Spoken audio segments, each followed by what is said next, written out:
నమస్తే తెలంగాణ నేత్రం టీవీకి స్వాగతం.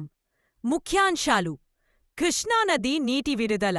కృష్ణానది నిర్వహణ మండలి కేఆర్ఎంబీ ఆంధ్రప్రదేశ్ మరియు తెలంగాణ రాష్ట్రాలకు త్రాగునీటి అవసరాల కోసం నీటిని విడుదల చేయాలని ఆదేశించింది. ఈ నిర్ణయం రాష్ట్రాల్లో నీటి కొరతను తీర్చడంలో సహాయపడుతుంది. తెలంగాణలో భారీ వర్షాల హెచ్చరిక. భారత వాతావరణ శాఖ ప్రకారం ఈ రోజు రాత్రి ఉత్తర, మధ్య, పశ్చిమ తెలంగాణ జిల్లాల్లో భారీ వర్షాలు కురిసే అవకాశముంది. పిడుగులు మరియు బలమైన ఈదురుగాలులతో కూడిన వర్షాలు కురిసే అవకాశముంది. ప్రజలు అప్రమత్తంగా ఉండాలని అధికారులు సూచిస్తున్నారు. తెలుగు భాష తప్పనిసరి. తెలంగాణ ప్రభుత్వం నిర్ణయం తీసుకుంది.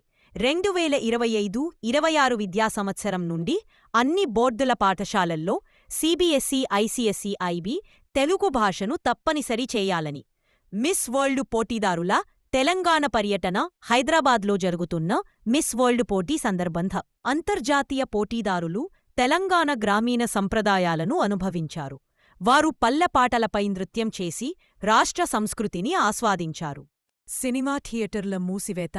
తెలంగాణ మరియు ఆంధ్రప్రదేశ్ రాష్ట్రాల్లో జూన్ 1 నుండి సినిమా థియేటర్లు మూసివేయనున్నాయి. ఇది బాక్సాఫీస్ వద్ద హిట్ల కొరత మరియు స్టార్ హీరోల సినిమాల విడుదలలో ఆలస్యం కారణంగా నిర్ణయించబడింది. ఇవే ఇవాల్టి తెలంగాణ బ్రేకింగ్ న్యూస్ హైలైట్స్. మీకు ఈ వీడియో నచ్చితే లైక్ చేయండి, షేర్ చేయండి.